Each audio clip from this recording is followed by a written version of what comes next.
Alhamdulillah, wassalatu wassalamu ala rasulillah. Mes honorables frères et sœurs, assalamu alaikum wa rahmatullahi wa barakatuh.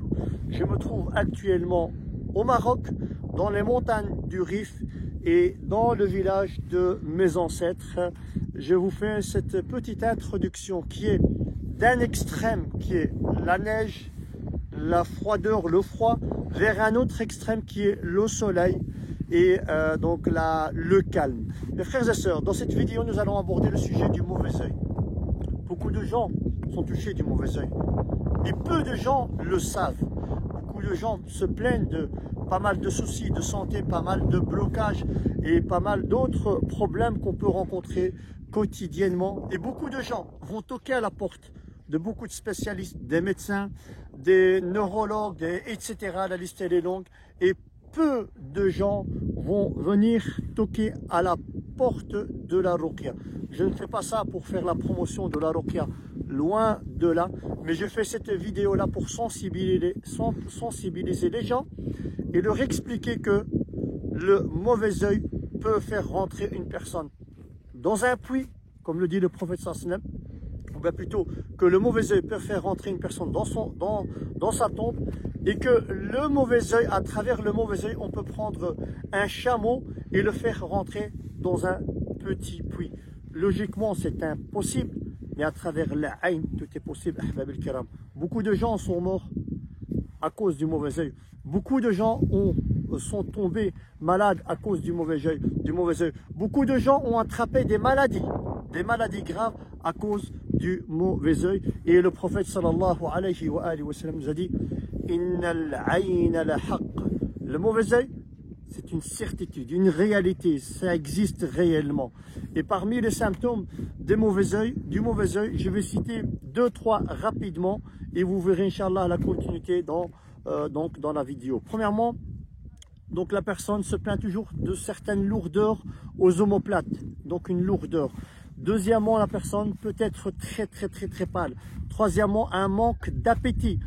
Quatrièmement, des froideurs, un froid aux extrémités des doigts et des pieds, des bâillements, une fatigue chronique, repousser tout à demain, après-demain, ne pas terminer ce qui a été entamé. Bien, une personne qui commence un projet, il va toujours le laisser à moitié, et il va reprendre un autre projet, le laisser à moitié, etc. Donc je vous invite, mes frères et sœurs, à regarder cette vidéo attentivement et à la partager. Et j'implore Allah Azza wa Jal la sincérité dans ce qu'on apporte à notre communauté.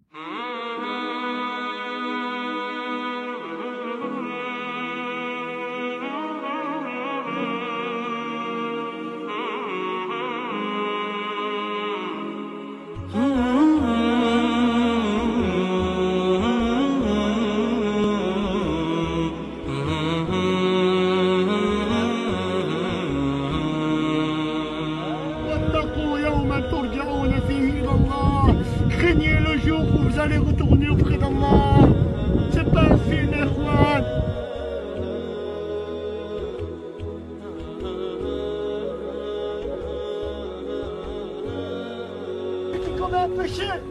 Celui qui commet un péché, quel que soit ce péché, qu'il fasse de l'enterrement de notre frère, une nouvelle renaissance pour son cœur. Alhamdulillahi Rabbil Alamin, wa salatu wa salamu ala Rasulillah, wa ala alihi wa sahbihi wa man wala. Amma ba'd, ahbab al-kiram, mes honorables frères et sœurs, assalamu alaikum wa rahmatullahi wa barakatuh. Je vous propose cette vidéo et bi'idhnillahi azza wa jal, nous allons parler sur le mauvais œil. Le mauvais œil, on va appeler ça une maladie, c'est une maladie occulte que beaucoup de gens ignorent, que beaucoup de gens sous-estiment la puissance et la gravité que peut apporter le mauvais œil. Allah Azza wa Jal nous en parle dans le Coran al-Karim et le Nabi sallallahu alayhi wa sallam de même, à travers ces nombrables récits prophétiques. Et bien sûr les compagnons, les salafs et beaucoup d'ouvrages de saints et de peu prédécesseurs. Le mauvais œil, c'est quoi exactement? Le mauvais œil, moi je l'explique de cette façon, de cette manière. Ce sont des ondes négatives qui sont envoyées d'une personne à une autre.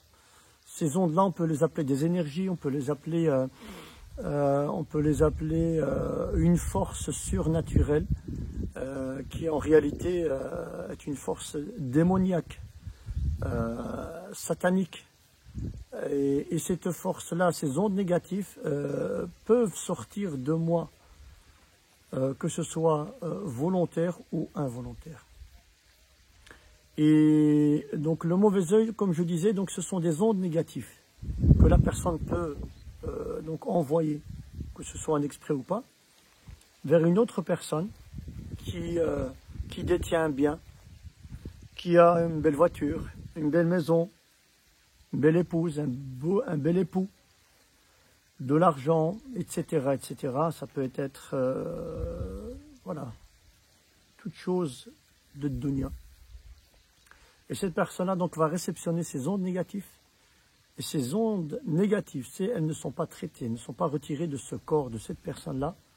À la longue, la personne peut vivre beaucoup de difficultés, peut perdre aussi tout ce que Allah lui a donné, tout ça bien sûr, bi'ibnillah azza wa jal.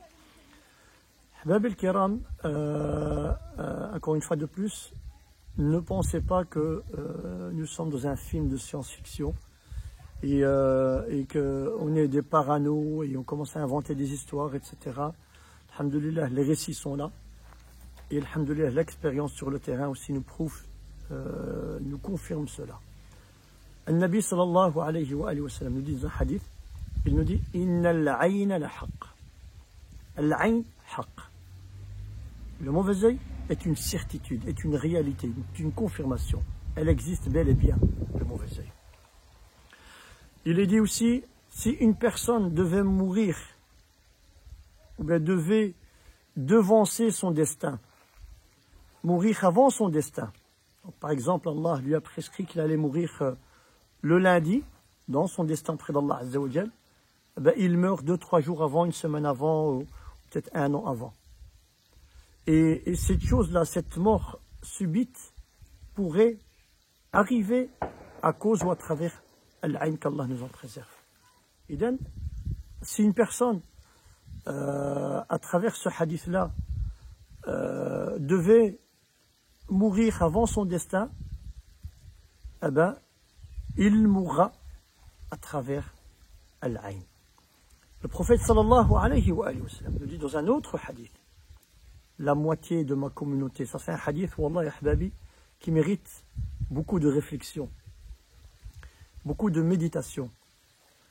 Et il mérite aussi qu'on prenne garde contre Al-Ayn, qu'Allah nous en préserve. Il dit qu'à travers Al-Ayn, la personne, l'être humain peut rentrer dans sa tombe, donc la mort, et qu'un chameau pourrait être, ou bien on pourrait faire rentrer un chameau c'est big, hein, on pourrait le faire rentrer dans un puits, alors que le trou il est petit.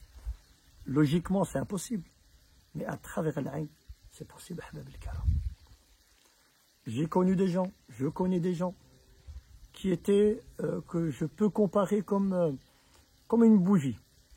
La bougie, donc, elle est éclairée, et la bougie, elle se consume, elle se consume, elle se consume, elle se consume, jusqu'à ce que la flamme s'éteigne. Et en réalité, c'est ma synthèse, c'est ma façon d'analyser la chose, et je déduis que le Ayn fait pareil, comme une bougie. La bougie, elle est éclairée.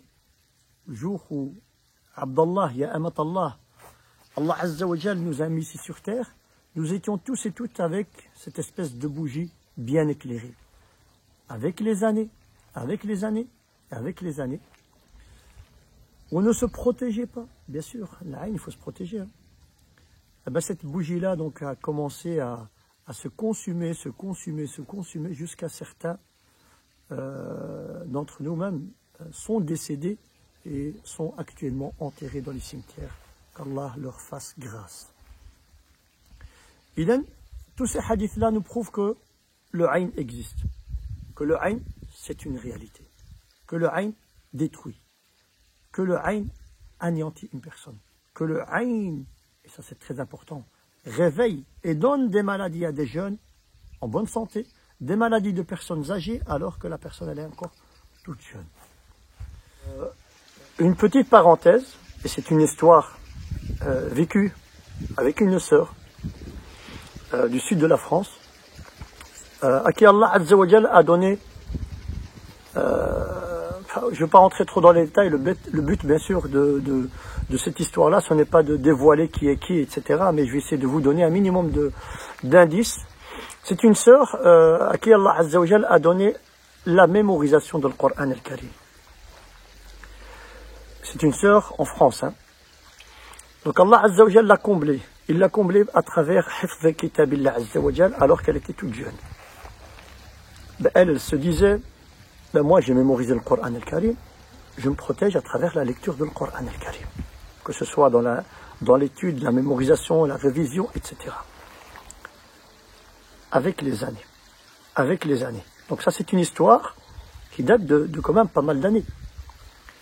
Et je revois la sœur actuellement.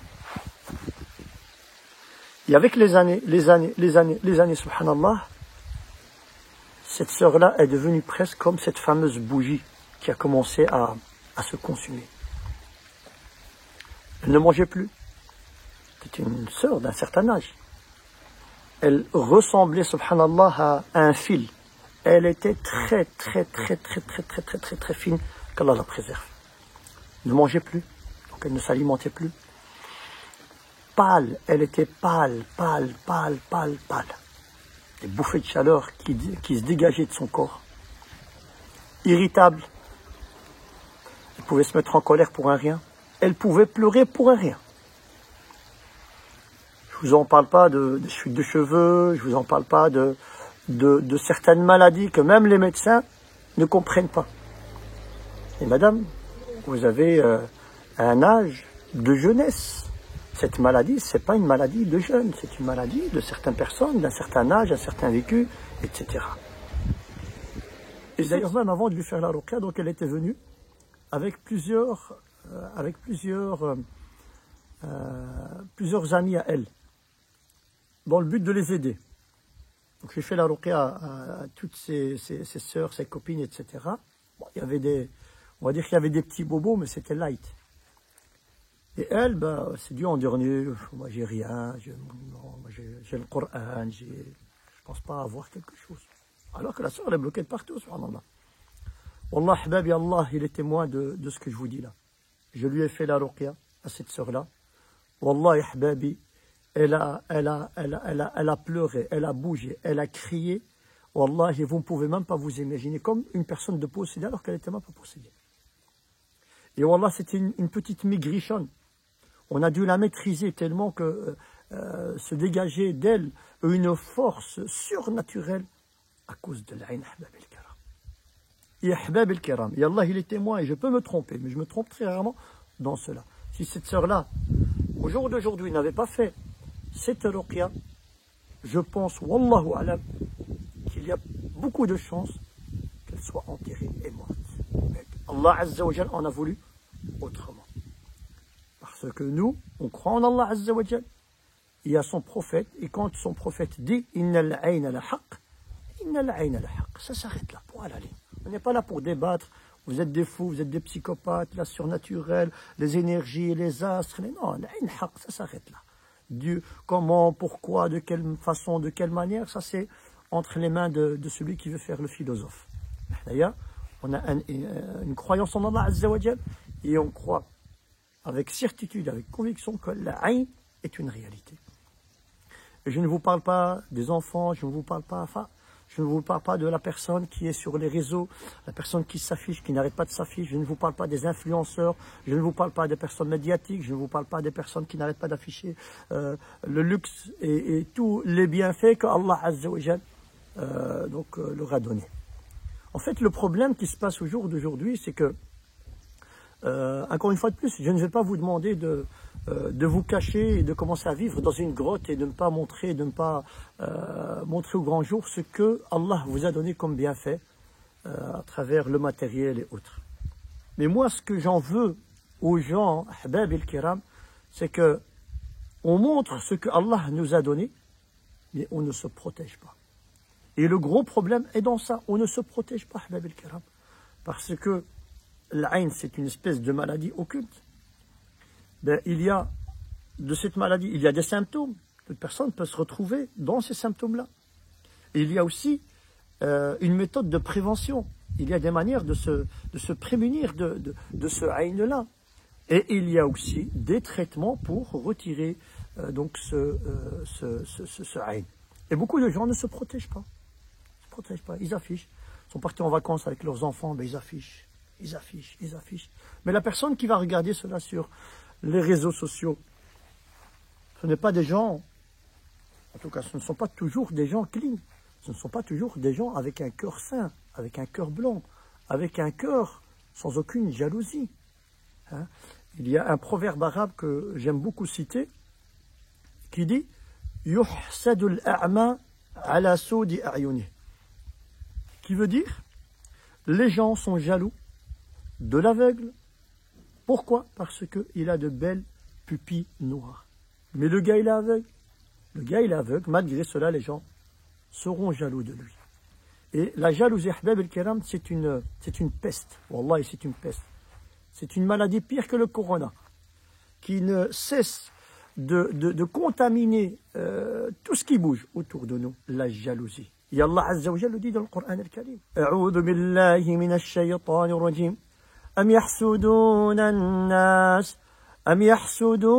الناس على ما آتاهم الله من فضله. Les gens sont jaloux. Il y a de la jalousie. Il y a aussi une belle parole qui dit derrière toute réussite stagne un jaloux. Et encore une fois de plus, ahbab el-kiram, le mauvais œil, donc dans le mauvais œil, nous retrouvons différentes sortes et formes de mauvais œil. Et là, je pense que c'est aussi assez long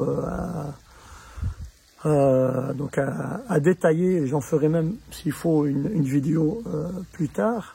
Mais je peux les citer en vitesse. Il y a ce qu'on appelle l'aïn al-hasida, le mauvais œil de jaloux. Il y a l'aïn al-lamma et l'aïn al-kariha. Nabi sallallahu alayhi wa sallam nous dit dans cette invocation-là, أعوذ بكلمات الله التامة من كل شيطان وهامة ومن كل عين لامة. العين اللامة, العين الكارهة, c'est une sorte de mauvais œil qui vous donne la flemme. La personne se réveille le matin toujours fatiguée, je reporte demain, après-demain. Il y a donc l'aïn al-hasida, l'aïn lamma, l'aïn al-kariha, l'aïn al-mu'jaba, le mauvais œil de l'étonnement. Waouh, oh waouh. Oh, c'est beau, waouh, comment t'as fait, oh waouh, qu'est-ce que tu as dit, c'est super, c'est puissant. L'aïn al-mu'jaba. Il y a l'aïn al-mushfaqa. Oh, mskina, oh, miskin, oh, il a une maladie, oh, miskin. Le mushfaqa de pitié, enfin, vous voyez, donc c'est assez complexe. Il y a l'aïn qui est aussi très très mortel et très grave. L'aïn al-qatila, c'est une sorte de mauvais œil qui tue. Et ça, c'est des gens qui ont un cœur mauvais, malsain, noir, pour arriver à ce niveau-là, d'envier des gens à un tel point que ces gens-là peuvent mourir de ce aïn-là que la personne envoie. Et l'aïn al-samma, l'aïn al-samma, c'est une espèce de mauvais œil qui, comme si on envoyait un poison, la personne meurt pas sur le champ, mais à petit feu. Il y a l'aïn tarakamat, donc l'aïn mutarakima, l'aïn qui est accumulé ou bien qui s'accumule avec les années. Et l'aïn tab'a, c'est une, et d'ailleurs nous dans le Maghreb on dit beaucoup tu as tab'a. Tab'a, c'est une entité, qui peut remonter jusqu'à la 7e génération ahbab el-kiram et qui peut toucher les enfants des enfants et ainsi de suite. Ça peut remonter jusqu'à la 7e génération. Ça pourrait être soit une sorcellerie qui a été touchée, ou bien que l'un de nos parents, les grands-parents, et on remonte, et ils sont morts, ils ne se sont pas soignés, et ça te bat. Donc c'est une espèce de, on va appeler ça une chaîne de transmission qui se transmet de génération en génération. Et ce n'est pas que la sorcellerie, ça peut être à travers aussi le mauvais œil, à travers le mas, à travers le toucher du djinn, etc., etc. Et là on parle de l'aïn العين التابعة. Il y a aussi le ayn qui peut être fait dans les assemblées de calomnie, de médisance. Ah oui, vous savez, les femmes entre elles, ou peut-être les hommes, etc. Moi, je pense que c'est plus les femmes que les hommes. Hein. Les hommes, c'est beaucoup moins que les femmes qu'Allah nous préserve. Donc parler des gens, et c'est pas pour rien que le Nabi sallallahu alayhi wa sallam nous a formellement interdit de faire de la calomnie et de la médisance. Parce que ça fait des dégâts, ça détruit et ça anéantit. Il y a aussi donc l'ayn dans les assemblées, les mariages, les cérémonies, les regroupements de personnes et voilà, donc un tel est plus belle qu'un tel a mis un kaftan de couleur rose alors que moi c'est jaune et enfin voilà. Vous savez bien dans le monde des femmes comment il y a cette espèce de concurrence etc. Et tout cela, subhanallah, ce sont des endroits et c'est les différentes sortes de l'ayn, ce sont des endroits où on peut attraper le mauvais œil. Quels sont les symptômes de cette fameuse maladie, donc al-ayn? Le premier symptôme, ahbab al-kiram, c'est que il y en a beaucoup, hein, mais je vais citer les plus importantes. Je vais citer donc les plus importantes. Le premier, c'est que la personne mange, mais elle ne grossit pas. Elle mange, mais elle ne grossit pas, prend pas de poids. Ou bien une personne qui ne mange pas et qui prend du poids. Une personne qui ne mange pas, qui prend du poids et qui veut maigrir, n'y arrive pas. Je les cite un petit peu, voilà, je les mélange. Hein. Le deuxième symptôme, des bouffées de chaleur qui se dégagent de mon corps. Ça peut être dans les extrémités du corps, donc des doigts et des pieds, ou ça pourrait être aussi l'ensemble du corps. Il fait chaud, alors que moi, j'ai de la froideur qui se dégage de mon corps. Il fait froid, alors que moi, c'est des bouffées de chaleur qui se dégagent de mon corps. Ça, c'est un deuxième symptôme. Troisième symptôme, les bâillements. Bailler de façon, de façon répétitive. Bailler. Et surtout en prière, et surtout avec des gouttelettes de larmes. Quatrièmement, pleurer pour un rien. Être, on va dire, susceptible, fragile. Un rien peut me faire pleurer, ou pleurer pour des futilités, des conneries, des gamineries, etc. Je n'arrête pas de pleurer. Quatrièmement, des excès de colère. Se mettre en colère pour un rien, pour un oui, pour des choses. Il y a trop de sel, tu m'as regardé bizarrement, pourquoi? Et voilà, et ça pète. Et ça pète, subhanallah. Il y a aussi les chutes de cheveux. Il y a aussi la personne qui est pâle, la couleur du visage qui change et qui devient très pâle. Le toucher du gène peut être suivi aussi dans certains cas d'un djinn. Ok, mais là, encore une fois de plus, on détaillera tout cela lors d'une prochaine vidéo. Et les symptômes du mauvais œil sont encore énormes. Il y en a encore beaucoup. J'ai cité, on va dire, les plus importantes. Et il y a aussi un symptôme qui est, ça crée le bordel dans ma vie. Excusez-moi d'avoir ce terme-là et d'être un peu franc, mais ça crée un peu le carnage, le bordel. Ça crée des problèmes de couple. Ça crée des divorces. Ça crée des maladies, donc on en a parlé. Ça crée la perte de l'emploi, la perte des biens, ça crée, les factures qui n'arrêtent pas de s'acharner sur moi, des factures qui me viennent de je ne sais pas d'où, ça crée aussi, enfin voilà, c'est une peste. Quand je vous disais que c'était une peste, c'est une peste, car quand ça pénètre le foyer du croyant, ça peut chambouler toute la maison, même si c'est qu'une personne qui est atteinte du mauvais œil, ça peut chambouler tous les membres de cette maison-là. Donc voilà, donc ça c'est les symptômes de l'ayn. Encore une fois de plus, comme je vous disais, il y en a énormément. Je ne vous parle pas des boutons qui sortent du corps, des boutons de l'eczéma, de l'acné, des allergies, des griffes, des bleus. Je ne parle pas de problèmes de fertilité, je ne parle pas des problèmes de l'estomac, je ne parle pas du ventre qui est ballonné, je ne parle pas de la constipation ou le cas contraire de la diarrhée sans cesse. Je ne vous parle pas des accidents que que nous faisons avec nos voitures et avec des accidents qui se passent autour de nous. Et la liste, elle est énorme, énorme, énorme. Et encore une fois de plus, le but de cette vidéo, ce n'est pas de vous effrayer. C'est pour que vous puissiez prendre garde face à cette maladie qui pénètre toutes les demeures de la personne qui ne se protège pas. Donc on a cité les différentes sortes du mauvais œil. On a cité quelques symptômes de ces mauvais œils-là. On va citer quelles sont les méthodes pour se protéger du mauvais œil. À la tête de liste, et le premier conseil que je donne à Ahbab al-Kiram, c'est as-salah. Vous allez me dire, tu reviens encore avec la prière. Eh oui, Ahbab al-Kiram, Wallah, je fais des ruqya à des gens qui se plaignent de toutes les maladies occultes, mais qui ne prient pas.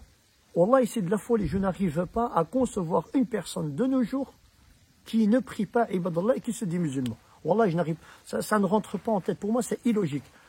Musulman dit prier. Eh ben, il y a des gens qui se disent musulmans, mais qui ne prient pas. Oui, par paresse, oui. Je ne parle pas de la cause, du pourquoi, du comment. Mais il faut prier, Ahbab al-Kiram. La prière, c'est le premier moyen de protection contre le monde occulte. Et on ne prie pas parce qu'on a peur du monde occulte. On ne prie pas parce qu'on veut se protéger. On prie parce qu'Allah, il mérite d'être adoré. Il mérite d'être prié. Allah, il mérite d'être prié. Et puis on prie parce que on est musulman, c'est obligatoire. Et dans la prière, il y a énormément de bienfaits. Donc il faut absolument revenir vers la prière, Ahbab al-Kiram. Donc le premier moyen de protection, c'est la prière. Deuxièmement, adhkar al-sabah wal masa. Les invocations du matin et du soir. Oui, il y a beaucoup de gens qui me disent, mais il y en a beaucoup, c'est trop long, etc. J'ai pas le temps. Oui. Encore une fois de plus, on va commencer à négocier, couper, et on va essayer de limiter tout cela à 2-3 invocations. Malheureusement, c'est dommage, mais rien.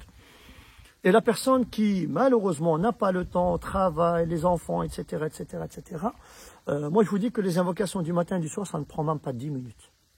C'est une carte recto verso, et vous pouvez retrouver ces invocations-là dans la citadelle des musulmans. Adhkar al-sabah wal masa. Dans ces invocations-là, il y a, je vais peut-être en choisir 2. La première, c'est Bismillahi alladhi la yadurru ma'a ismihi shay'un fil ardi wa la fis sama'i wa huwa as-sami'ul 'alim. Et là, bien sûr, il faut la méditer, il faut comprendre le sens, la signification, et donc la répéter 3 fois le matin et 3 fois le soir. Donc, Bismillahi alladhi la yadurru ma'a ismihi shay'un fil ardi wa la fis sama'i wa huwa as-sami'ul 'alim. Première. Deuxièmement, c'est A'udhu bi kalimatillahi tammah min kulli shaytanin wa hammah wa min kulli 'aynin lamma. Ça, c'est la deuxième invocation protectrice contre le monde occulte en général, mais plus précisément Al-Ayn. Il y a aussi la sourate, ou bien la lecture donc des 3 sourates protectrices. Le Nabi sallallahu alayhi wa alihi wa sallam, vous devez savoir que lui aussi, Jibril alayhi salam lui faisait la ruqya. Jibril faisait la ruqya au prophète sallallahu alayhi wa sallam. Et le prophète sallallahu alayhi wa sallam aussi faisait la ruqya al-Hassan ou al-Hussein à ses petits-neveux.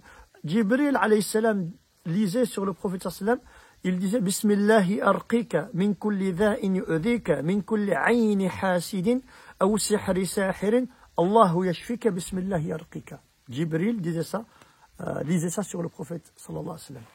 Et le prophète sallallahu alayhi wa sallam donc faisait aussi la ruqya al-Hassan ou al-Hussein. C'est encore une fois de plus une preuve en plus qui nous prouve que le mauvais œil existait. Il disait A'udhu bi kalimatillahi tamma min kulli shaytanin wa hamma wa min kulli 'aynin lamma, jusqu'à ce que Allah azza wa jalla révèle Qul a'udhu bi rabbil falaq et Qul a'udhu bi rabbin nas. Ces 2 sourates là, c'est des sourates puissantes contre Al-Ayn et la protection contre le mauvais œil. Donc Qul a'udhu bi rabbil falaq min sharri ma khalaq ومن شر غاسق إذا وقب ومن شر النفاثات في العقد ومن شر حاسد إذا حسد. C'est la première sourate. La deuxième, c'est قل أعوذ برب الناس ملك الناس إله الناس من شر الوسواس الخناس الذي يوسوس في صدور الناس من الجنة والناس. Donc voilà. On peut rajouter la troisième qui est قل هو الله أحد. قل هو الله أحد الله الصمد لم يلد ولم يولد ولم يكن له كفوا أحد.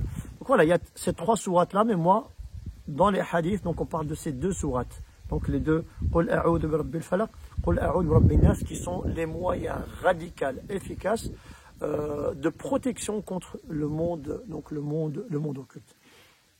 Et il y a aussi coraniser de l'eau, de l'huile, du miel, donc s'enduire le corps avec l'huile d'olive en allant dormir le soir, boire de l'eau coranisée, se laver avec cette eau coranisée-là.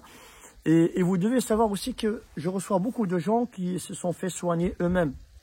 Donc qui se soignent eux-mêmes à travers les années. Et ces personnes-là sont toujours atteintes du mauvais œil. Moi, je vous dis tout simplement, c'est ma synthèse, c'est ma façon de voir la chose. Une personne qui veut perdre du poids et qu'elle s'y prend elle-même, elle fait du sport chez elle à la maison, etc. Et qu'au bout de quelques mois, elle voit qu'elle n'a même pas perdu un kilo, ou en tout cas très peu de kilos en moins. Qu'est-ce qu'elle va faire? Elle va aller solliciter un coach sportif pour que ce coach puisse lui donner des conseils par rapport à le sport, et voilà, tel exercice, c'est pour perdre tel poids de ce côté-là du corps, et ainsi de suite. La personne qui se soignait lui-même pendant des années et qu'il n'y a pas de résultat, moi je conseille à cette personne-là d'aller consulter un raqi shar'i. Bien sûr, attention, un raqi shar'i professionnel, qualifié dans le domaine, qui s'y connaît, pas un menteur, pas un charlatan, pas un magicien. Enfin voilà, vous savez bien ce qui court de nos jours et ce qui traîne à chaque coin de rue. Il y a plus de charlatans que de raqi shar'i, subhanallah. Et encore une fois de plus, pourquoi? Parce que nous-mêmes, on ne se sent pas aidé, on ne se sent pas encouragé par la communauté musulmane, et on se sent à chaque fois montré du doigt, et je ne parle pas de la calomnie, de la médisance. Enfin voilà, donc alhamdoulilah, on a besoin des gens comme ça pour qu'on puisse aller de l'avant.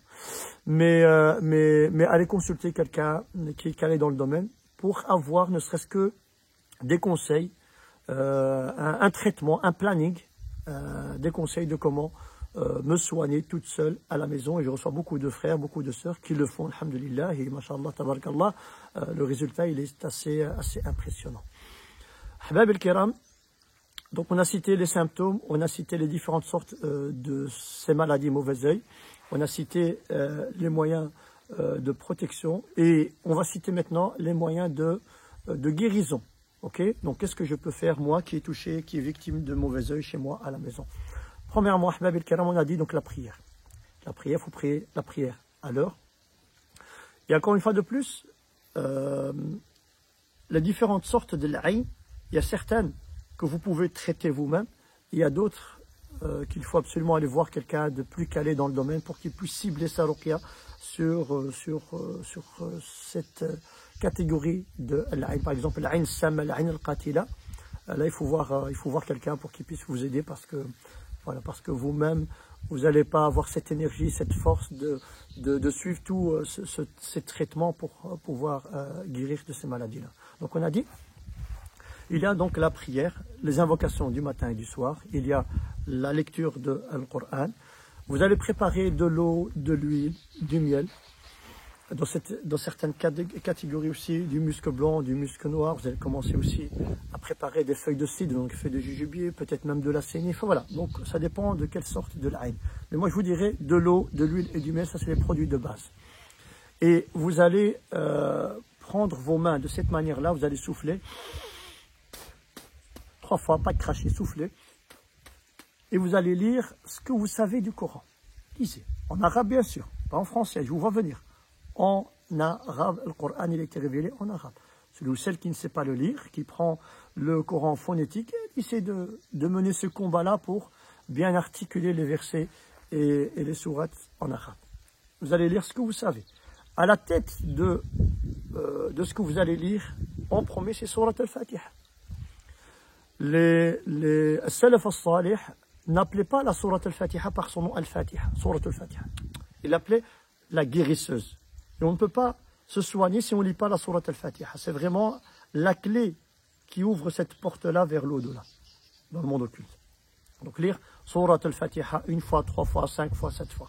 Et puis vous allez enchaîner directement avec, je vous mettrai donc les liens s'il faut, c'est donc وَإِنْ يَكَادُ الَّذِينَ كَفَرُوا لَيُزْلِقُونَكَ بِأَبْصَارِهِمْ لَمَّا سَمِعُوا الذِّكْرَ وَيَقُولُونَ إِنَّهُ لَمَجْنُونٌ ou bien يَكَادُ الْبَرْقُ يَخْطَفُ أَبْصَارَهُم ou bien قَالُوا ادْعُ لَنَا رَبَّكَ يُبَيِّن لَنَا مَا لَوْنُهَا قَالَ إِنَّهُ يَقُولُ إِنَّهَا بَقَرَةٌ صَفْرَاءُ فَاقِعٌ لَوْنُهَا تَسُرُّ النَّاظِرِينَ. Et voilà, donc mashallah, donc tous les versets où Allah Azza wa Jal parle de l'aïn, de nadar, nadirin, etc. Et vous allez terminer avec Qul huwa Allahu ahad, Qul a'udhu bi rabbil falaq, Qul a'udhu bi rabbin nas. Donc Qul a'udhu bi rabbil falaq, Qul a'udhu bi rabbin nas, essayez de la répéter autant de fois que vous pouvez. Toujours avec l'intention de se soigner, l'intention de guérir le mauvais œil. Et vous allez aussi enchaîner avec les invocations des deux que j'ai citées au début. Bismillahilladhi la yadurru ma'asmihi shay'un fil ardi wa la fis sama'i wa huwa as-sami'ul 'alim. A'udhu bi kalimatillahi tamma min sharri ma khalaq. Donc tout cela, vous lisez tout ce qu'il y a à lire et vous allez passer vos mains sur toutes les parties de votre corps et vous allez prendre l'eau, l'huile et le miel et vous allez souffler dans l'eau, dans le miel, dans l'huile. L'huile, vous allez vous masser autant de fois que vous pouvez. Le soir, même vous pouvez aller même 5 fois par jour après chaque prière. Le miel, vous allez prendre une petite cuillère le matin, donc avant le déjeuner, une petite cuillère le soir avant d'aller dormir. Et l'eau, vous allez essayer de boire que cette eau-là. L'eau, vous pouvez à chaque fois rajouter dedans, donc dans la bouteille. Vous allez faire ça et vous allez répéter le procédé, on va dire une fois tous les 3 jours. Une fois tous les 3 jours, une fois tous les 3 jours, et puis après vous allez avoir un résultat. Bi'idhnillah azza wa jal, pour celui ou celle qui a mis cette intention-là et qui est tawakkala ala Allah, il aura normalement d'office un résultat parce qu'Allah azza wa jal dit wa nunazzilu min al-Qur'ani ma huwa shifaa'un wa rahmatun lil mu'minin. On a fait descendre ce Coran qui est une source de guérison. Guérison, point à la ligne. Il n'a pas précisé quelle maladie. Ma huwa shifa, il a laissé le champ ouvert. Wa rahma, qui est un apaisement lil mu'minin, pour le croyant qui croit en tout cela. Habab al-Kiram, parler encore du monde occulte, mashallah, on a besoin des heures et des heures, des journées, des mois, des années. Hein. Mais je pense que je vais me limiter donc à cela. Et je vous dirai, j'implore Allah Azza wa Jal, le créateur des cieux et de l'univers, qui puisse nous protéger de tout le monde occulte, que ce soit le sihr, le ayn, le mas. Allah Azza wa Jal an yahfadana min kayd al-ashrar wa min kayd al-fujjar. J'implore Allah Azza wa Jal qui puisse guérir tous nos malades qui se plaignent, qui souffrent dans le silence, il y en a énormément. Et j'invoque Allah Azza wa Jal pour que Allah Azza wa Jal, s'il a donné un bien à une personne, qui puisse encore lui donner et lui redonner de façon abondamment, et qu'il le préserve. Ya Rabbil Alamin, qu'Allah nous donne abondamment et qu'Allah fasse qu'on ne soit pas jaloux, qu'on ne soit pas haineux vis-à-vis de autrui qui ont plus que nous, beaucoup plus que nous. Habab al-Kiram, sur ce, je vous dis barakallahu fikum, jazakumullahu khayran. Et encore une fois de plus, c'est une première vidéo. Et j'en ferai sûrement d'autres, etc. Mais encore une fois de plus, c'est un sujet qui est assez complexe. Et comme je disais, et je ne le répéterai pas assez, je ne suis pas là en train de vous faire peur ou de créer une espèce de paranoïa en vous, dans votre demeure, non. Mais il vaut mieux avertir que guérir. Et tout ce que je viens de vous dire provient des textes authentiques du Coran, de Sunna, des paroles de sages et de prédécesseurs. Wa assalamu alaykum wa rahmatullahi wa barakatuh.